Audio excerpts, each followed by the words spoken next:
Question 9 है, find the position vector of R, find the position vector of R which divides the line joining 2 points P and Q. P एक line है, एक point Q है, जिसके coordinate दिए गए 2a plus b, जिसे vector है, और Q के कोऑर्डिनेट दिए गए हैं a माइनस 3b। देखो एक पॉइंट P है, एक पॉइंट ये Q है, जिसके कोऑर्डिनेट ये सब दिए गए हैं, मतलब जिसके वेक्टर दिए, पोजीशन वेक्टर ये सब दिए गए हैं। और कह रहा है कि एक्सटर्नली इन द रेशियो 1:2 इसको कोई पॉइंट R है, मान लो कोई पॉइंट R यहाँ बाहर है, ये कोई पॉइंट R जो है इसके बाहर है, ये इस P/Q को 1:2 में डिवाइड कर रहा है, PQ को 1:2 में डिवाइड कर रहा है। ये R जो है इसको इसमें डिवाइड कर रहा है 1:2 में, तो 1:2 यानी कि M/N का रेशियो दिया है 1:2। M अनुपात N का मान है 1/2। और कह रहा है also so that P is the midpoint of the line RQ। सो करना है कि P जो है मिड पॉइंट है, इसका मतलब कुछ अगर P मिड पॉइंट है तो यहाँ पे P रहा होगा, यहाँ पे Q रहा होगा, उल्टा बन गया। अगर P मिड पॉइंट होगा तो P बीच में रहा होगा, इसका मतलब ये R इधर कटा होगा कहीं, तो इसको ऐसे करके बना लो, इधर P कर लो और इधर ये 2a प्लस b हो जाएगा, और यहाँ पे आ जाएगा Q जो हो जाएगा हमारा कितना दिया है 3a माइनस 3b, ए वेक्टर माइनस 3b, इसको इधर बना लेते हैं, तभी हमारा P क्या होगा, मिड पॉइंट इसका हो पाएगा। अब हमें दिया देखो M 1:2, यानी कि ये दिया यहां से यहां तक P से 1 दिया है ये रेशियो, और यहां से पूरा वहां तक दिया है 2, ये पूरा रेशियो ये हो गया। अब कह रहा है हमें इसको क्या करना है, एक्सटर्नली डिवाइड कर रहा है, तो R के हमें वेक्टर निकालना, पोजीशन वेक्टर। R का पोजीशन वेक्टर क्या होगा, देखो इसको ऑरिजिन से सबको ऐड कर लो, मूल बिंदु से, जब सबको मूल बिंदु से ऐड करोगे ये ऑरिजिन होगा, तो मान लो कि R वेक्टर है, ये मान लो कि R वेक्टर है, ये कैपिटल A वेक्टर है और कैपिटल ये B वेक्टर मान लिए, थोड़ा सपोज कर लिए। तो फार्मूला हम बताए थे कि OR वेक्टर एक्सटर्नली डिवीजन का फार्मूला है, OR वेक्टर इक्वल टू क्या होगा, देखो O से R का वेक्टर बराबर घट जाएगा, PQ का डिवीजन निकालना है, तो पहले क्या निकालना होगा हमें, OB। देखो ये ये पूरा यहाँ से यहाँ तक 2 रहेगा, क्योंकि 1:2 है ना, यहाँ से यहाँ तक इसको एक मान लिए, यहाँ से यहाँ तक पूरा जो है 2 हो गया, 1:2 में डिवाइड कर रहा है। तो देखो फार्मूला हमारा होता है, हाँ तुमने कर रहा है, क्यों मानेंगे, अरे इस R को हमें इधर लेना था, हम उधर ले लिए। ऐसे भी तो कर सकते हो कि ये देखो इस तरह लेते हैं, PQ इस तरह लेते, R यहाँ लेते है ना, तो PQ जब यहाँ लेते तो फिगर इस तरह बनता, और फिगर इस तरह हम बना दिए, दोनों बातें वही हैं, ये और इस तरह बन जाएगा, ऐसा करके इसी को बना है ना, इसको मान लो तब भी सही है ना।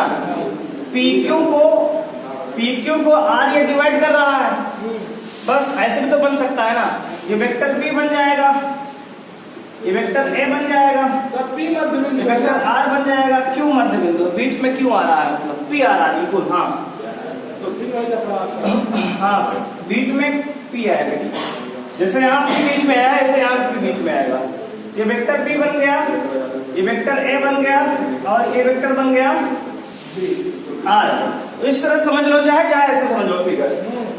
अब यहाँ PQ को R बाहर इधर काट दिया है, चाहे इधर मान ले, तो लिखेंगे OR वेक्टर बराबर बताए थे formula M into vector P minus N into vector A upon M minus N, ये होता है एक्सटर्नल डिवीजन का फार्मूला। एक्सटर्नली डिवीजन यही है, बाह्य विभाजन का सूत्र m माइनस n ही होता है।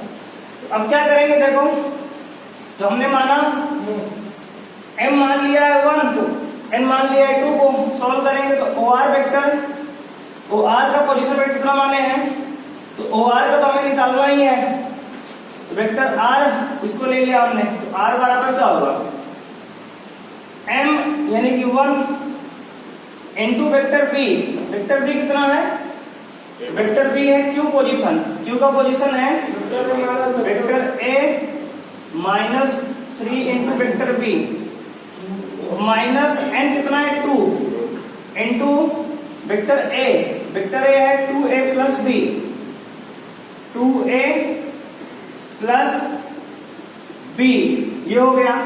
और कौन में क्या रहेगा, m माइनस n, तो 1 माइनस 2 हो जाएगा, 1 माइनस 2 हो जाएगा। अब इसको सॉल्व कर लो तो वेक्टर r बराबर आ जाएगा position vector a minus 3b, तो vector a minus 3b minus में 2 2 जब 4a वेक्टर, और ये minus plus minus 2 into vector b, कौन में आ गया माइनस 1। सॉल्व करेंगे वेक्टर r बराबर आएगा a माइनस 3a, b का हो जाएगा माइनस का 3a होगा, ठीक है, a में से 4 कटेगा तो माइनस 3a वेक्टर आएगा, है ना, माइनस 3b माइनस 2b तो माइनस का 5b वेक्टर, और कौन में माइनस 1, माइनस 1 से ऊपर माइनस कैंसिल हो जाएगा तो r बराबर आएगा 3a वेक्टर प्लस में 5b वेक्टर। देखो माइनस से ऊपर नीचे माइनस कॉमन लेके काट दिया है, तो वेक्टर r का पोजीशन वेक्टर ये आ गया। अब हमें कह रहा है इसके बाद शो करो कि जो क्यू आर है ये p को मिड पॉइंट डिवाइड कर रहा है, मिड पॉइंट में, यानी कि अगर हम q और r में मिड पॉइंट का फार्मूला लगाएंगे तो p वेक्टर आना चाहिए, तो लिखेंगे इफ यदि p डिवाइड्स, यहां लिख सकते हैं if p is mid point of, if p is midpoint of QR, यदि बिंदु P QR का मध्य बिंदु है, तब यहां पे वेक्टर P का पोजीशन वेक्टर क्या आएगा, equal to OQ vector plus OR vector यानी पोजीशन वेक्टर बटे में 2 मिड पॉइंट फार्मूला लग जाएगा। P पॉइंट का जो कोऑर्डिनेट होगा यही तो आना चाहिए ना इसके बराबर। अगर ये P जो है मिड पॉइंट है Q और R का, तो Q और R में अगर मिड पॉइंट फार्मूला लगाएंगे तो हमारा P का पोजीशन वेक्टर आना चाहिए। अब देखो OQ कितना है, ये A है माइनस 3B प्लस में वो कितना है R है हमारा 3A प्लस 5B। सॉल्व कर लो इसको अपॉन में 2, इसको जब सॉल्व करोगे तो P आना चाहिए, देखो P आ जाएगा सही है, तो सॉल्व करेंगे तो आएगा 3A plus A 4A vector, 5B में से 3B घटेगा प्लस का 2B, 5 में से 3 घट जाएगा प्लस का 2B अपॉन 2, 2 पर से कॉमन लेंगे 2A vector plus B vector upon में 2, ये 2 से ये 2 कैंसिल हो गया।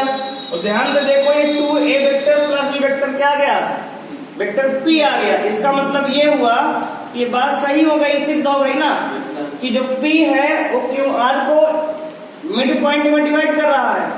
मिड पॉइंट में डिवाइड किया तभी तो ये वेक्टर P देखो आ गया ऑटोमेटिक, है ना, P के कोऑर्डिनेट आ गए। ये हमारा हो गया प्रूफ, तो हो गया हेंस प्रूफ, ये बात भी हो गई प्रूफ। अतः सिद्ध हुआ कि जो P पॉइंट है यानी P बिंदु है वो Q और R को मध्य बिंदु में विभाजित कर रहा है।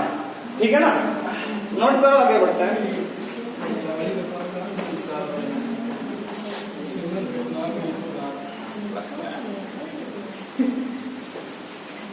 ऐसे डिस्ट्रिक्ट डिवीजन नहीं करते।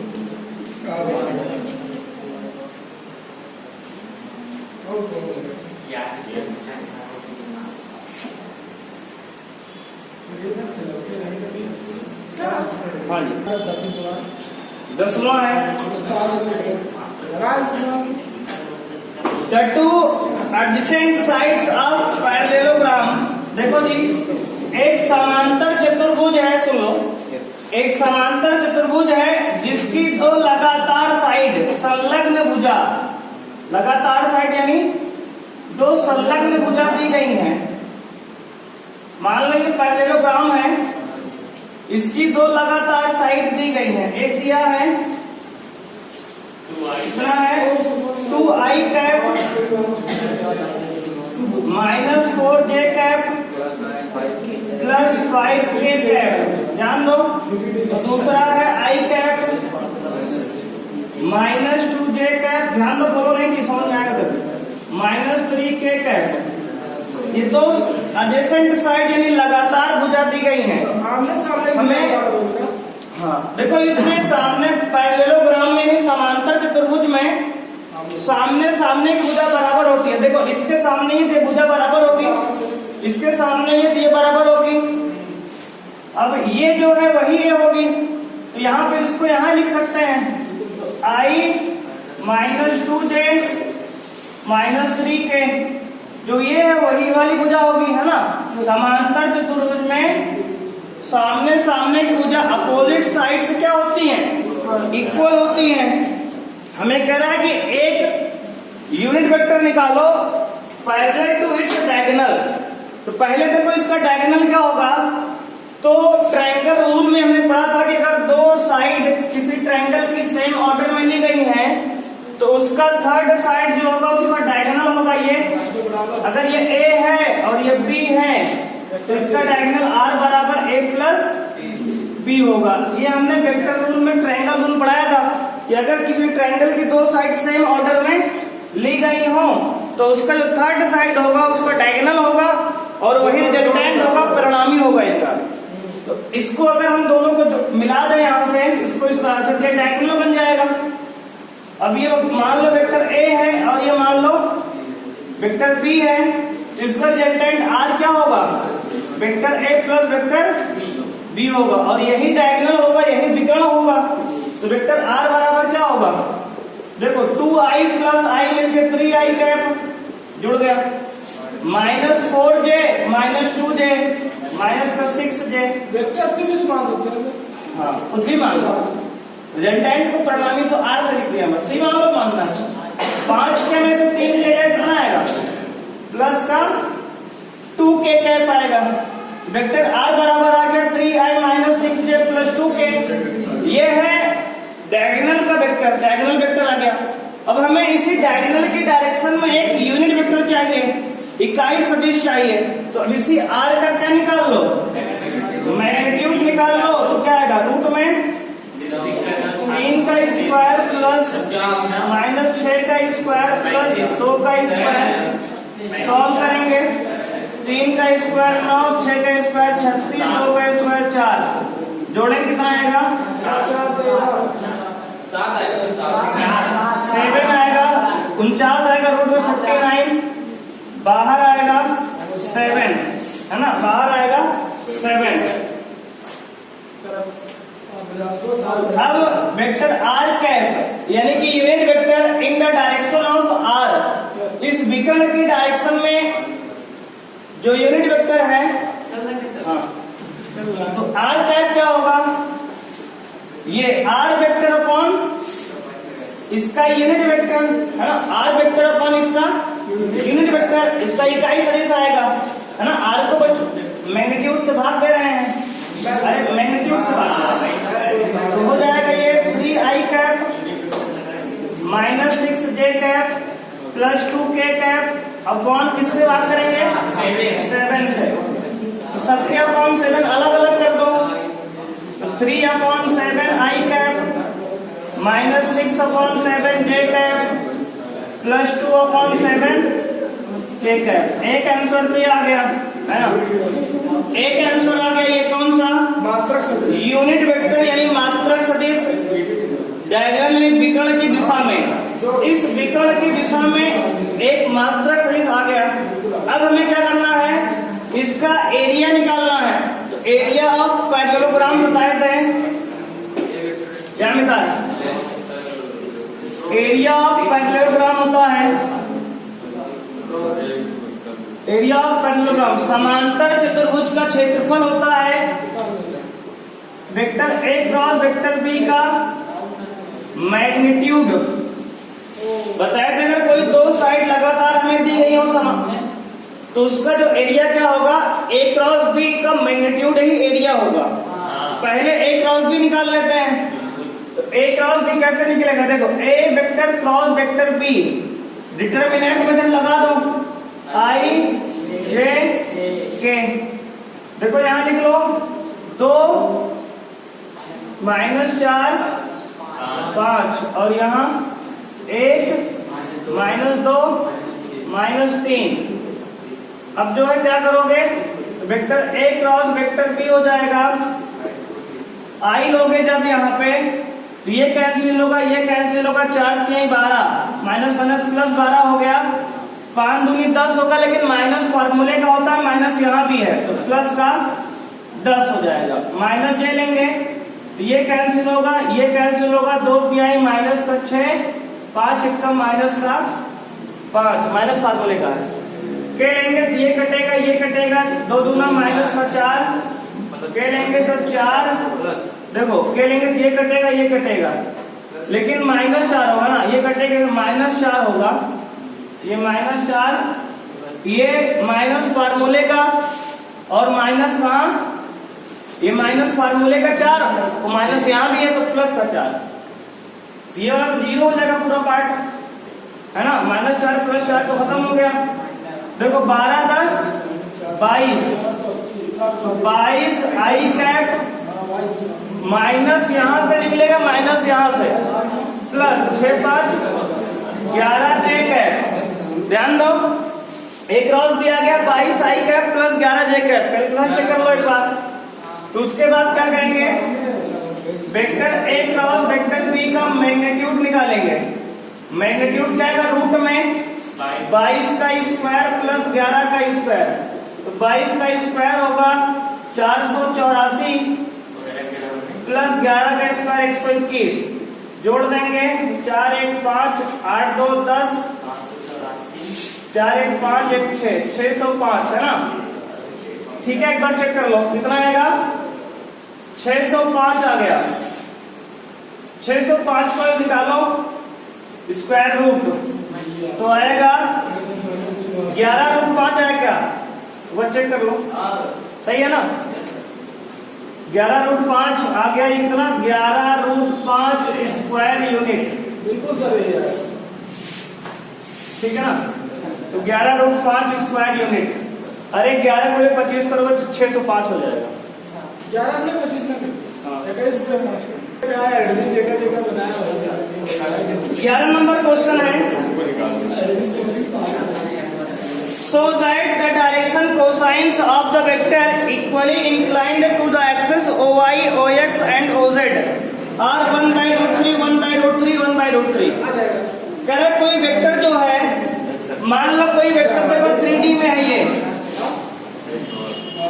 x axis y axis z axis, कोई वेक्टर ये मान लो P पॉइंट का पोजीशन वेक्टर है, ये जो है x के साथ जो एंगल बना रहा है वही एंगल y के साथ और वही एंगल z के साथ, तीनों एंगल सेम है। हालांकि तुम्हें दिख नहीं रहा होता है, लेकिन 3D में है, ये 3D स्पेस में है, कोई ये 3D कोई लाइन है, ये कॉर्नर मान लो, इसमें कोई पॉइंट इतने डिस्टेंस पे है, यहाँ पे x के साथ y के साथ z के साथ तीनों के साथ इक्वल एंगल बना रहा है, समान कोण, x अक्ष के साथ y अक्ष के साथ और z अक्ष के साथ समान कोण बना रहा है। तो हम मान लिए समान कोण यहाँ पे x के साथ अल्फा है, y के साथ अल्फा है, z के साथ अल्फा है, समान कोण सबको अल्फा मान लिए।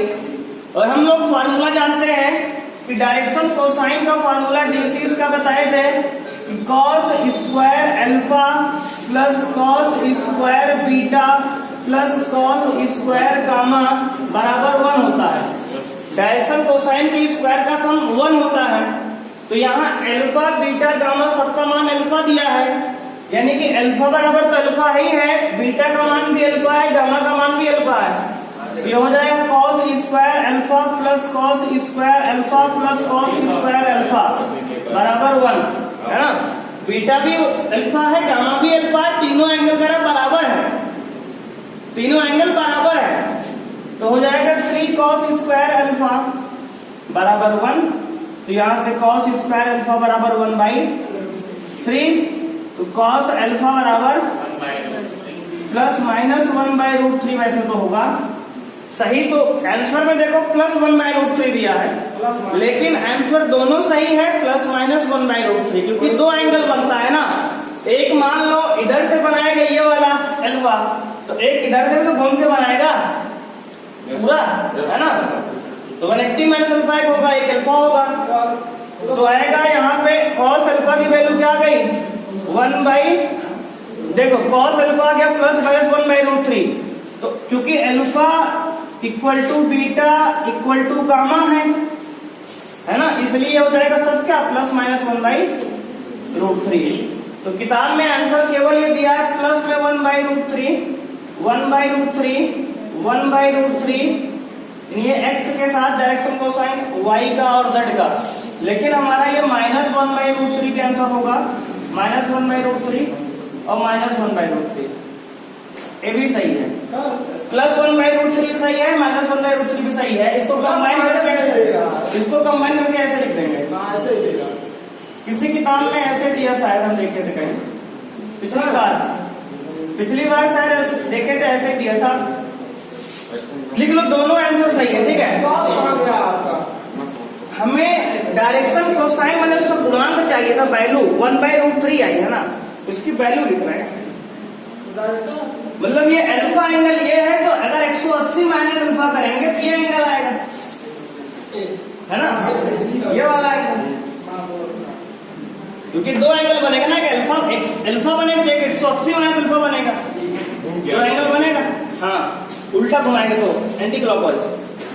तो दो एंगल है किताब में, देखो किसी में दो प्लस माइनस दिया है, किसी में केवल प्लस दिया है, तो उत्तर प्लस माइनस वाला करेक्ट सही है, ठीक है। नहीं दिया, चलो प्लस माइनस वाला सही मान लो। क्या देगा सर? हाँ तो प्लस माइनस